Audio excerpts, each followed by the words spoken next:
Kwang Gae. Kwang Gae is named after the famous 19th king of the Goguryeo dynasty. He regained all of their lost territories. The diagram represents the expansion and recovery of those territories. The 39 movements refer to the first two numbers of 391 AD, the year he came to the throne. Kwang Gae! Help!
Kwang Gae!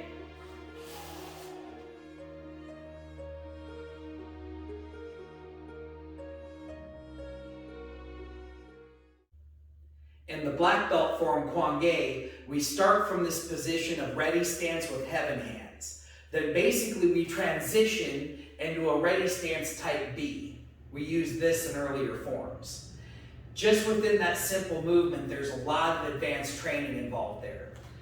From my ready stance, my feet apart, I have to be able to have this outward explosive movement while maintaining my balance and then have everything come together at the same time. Not having my foot end early, not having my hand end early, but they both come together at the same time. Now there are some self-defense concepts within this as well. There's one self-defense concept that's taught a lot from a grab, is somebody's grabbing my lapel or maybe they're choking me and you're taking your hands and putting them together and shooting them up between the arms. It creates a wedge that pushes the arms away from your neck. Now I find that when I come up and I turn my hands out to this heaven hands position, that's just made that wedge a little bit wider. Of course, my next movement as I come up and out is this explosive outward movement. I'm going to bring this hand underneath and I'm actually catching it in an outside wrist lock. So that now as I step into this next move, this upset punch, I can drag this hand across and this punch is right into his kidney. I want to demonstrate another self-defense concept from this upset punch. If he's punching straight at me and I happen to step off the line into a walking stance, I slipped his punch. Just slipping it, I didn't make a big move. Now normally when I'd slip this, I'd have one hand up and I'd check his elbow as I did my slip, just so he can't come back and hit me.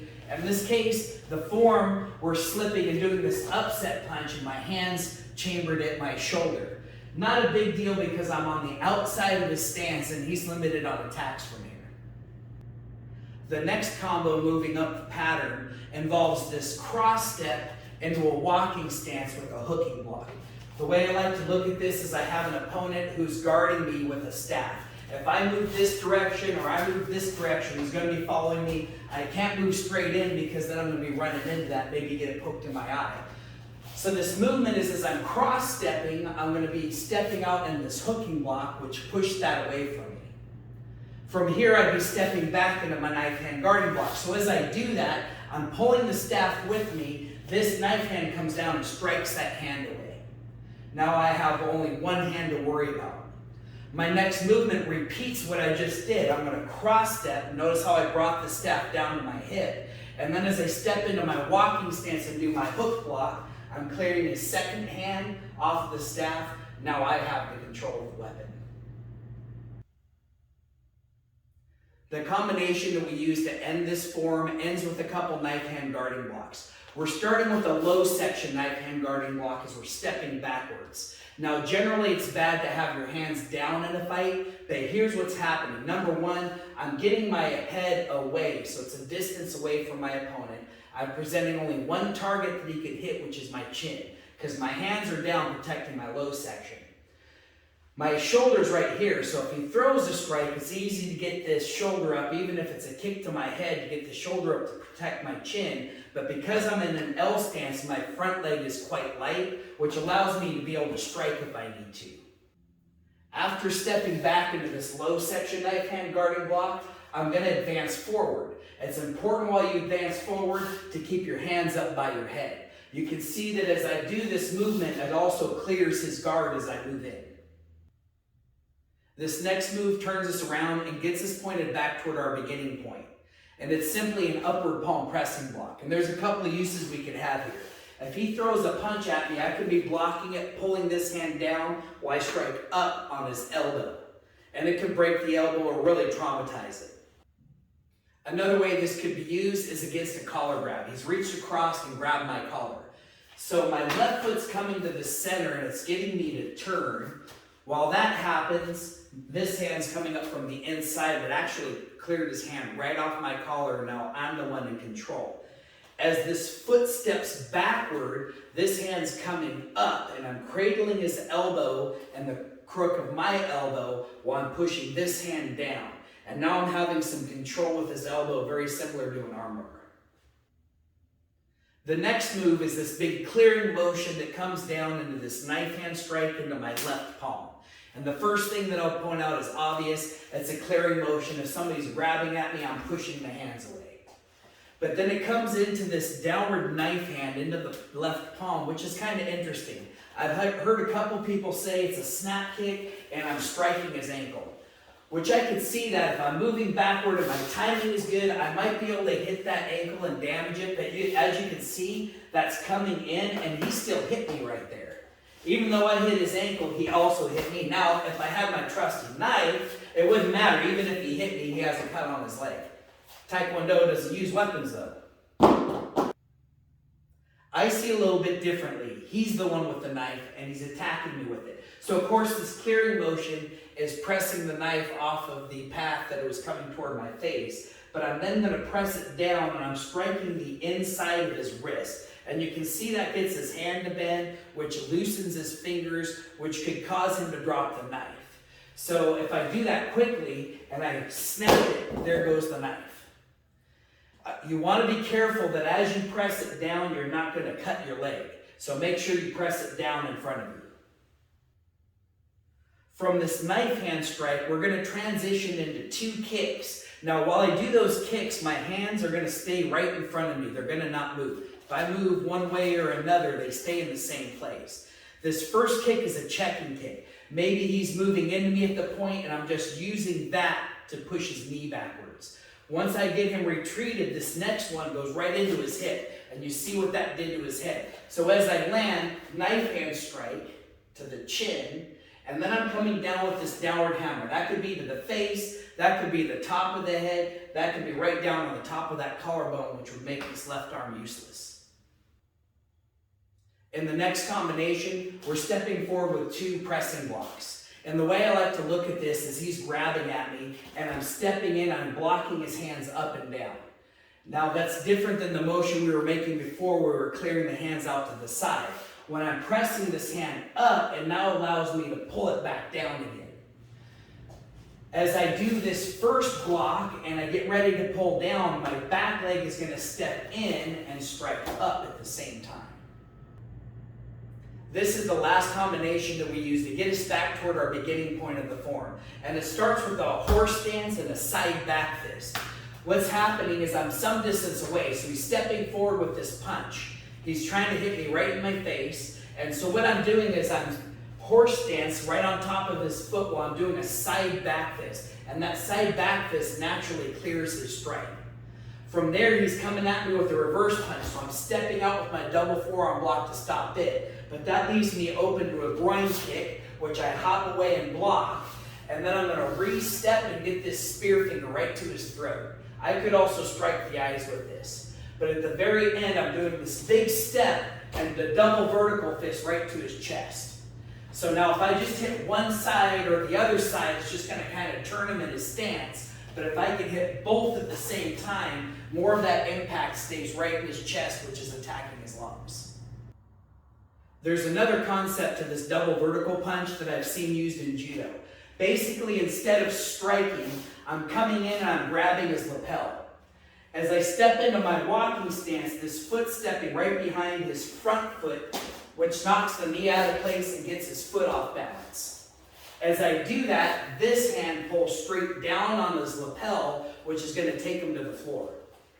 So I'd be stepping, walking stance, pull down, and there I have him.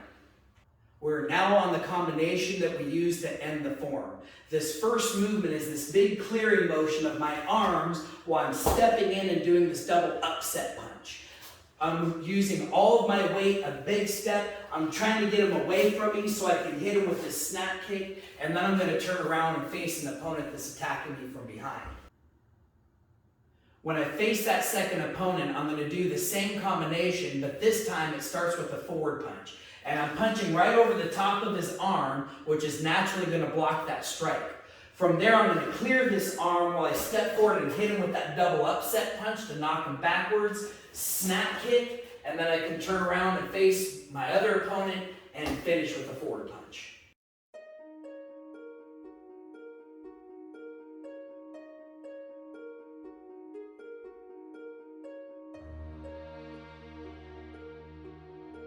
Starting from ready stance with heaven hands. With an explosive movement, separate the hands and the left foot.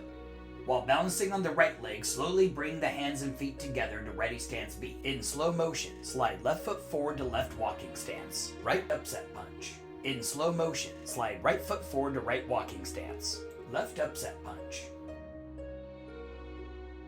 Step forward with left foot to cross stance. Step forward to right walking stance. Right hooking block. Step backward with right foot to left L stance. Left low section knife hand guarding block. Step forward with right foot to cross stance. Step forward to left walking stance. Left hooking block. Step backward with the left foot to right L stance. Right low section knife hand guarding block. Step forward to left cat stance. Left middle section knife hand guarding block. Step forward to right cat stance. Right middle section knife hand guarding block.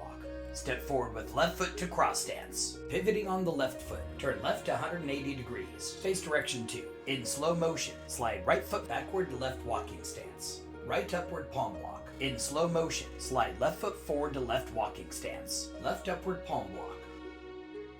Draw left foot to right foot. Right low section inside knife hand to the left palm. Turn left 90 degrees. Face direction 3. Left low section side kick followed by a midsection side kick. Land left L stance. Right inside knife hand strike. Draw left foot to right foot. Left downward side hammer fist. Turn right 180 degrees. Face direction 4. Right low section side kick followed by a midsection side kick. Land to right L stance. Left inside knife hand strike. Bring right foot to left foot. Right downward side hammer fist. Turn left 90 degrees. Face direction 2. In slow motion, slide left foot forward to left walking stance. Left pressing block. In slow motion, slide right foot forward to right walking stance. Right pressing block. Pivoting on the left foot, turn right 180 degrees. Face direction 1. Stomp backward with the right foot to horse stance. Right side back fist. Re-step right foot to walking stance. Right double forearm block. Hop back 1 foot length in scissor block. In slow motion, re-step right foot to walking stance. Right spear hand strike. Turn left to 180 degrees. Face direction 2. Stomp left foot to horse stance. Left side back fist. Re-step right foot to left walking stance. Left double forearm block. Hop back 1 foot length in scissor block. In slow motion, re-step left foot to walking stance. Left spear hand strike. Step forward to right walking stance. Double vertical punch. And Kia. Pivoting on the right foot, turn left 90 degrees. Face direction 5. Stomp left foot forward to left walking stance. Double upset punch. Right snap kick. Landing forward in right cat stance. Pivoting on the right foot, turn right 180 degrees. Face direction 6. Step backward with the left foot to right L stance. Right middle section knife hand guarding block. Step forward to left walking stance. Left forward punch. Stomp forward to right walking stance. Double upset punch. Left snap kick. Land forward to left cat stance. Pivoting on the left foot, turn left 180 degrees. Face direction 5. Step backward with right foot to left L stance. Left middle section knife hand guarding block. Step forward to right walking stance. Right forward punch. And key up. Return to ready stance with heaven hands.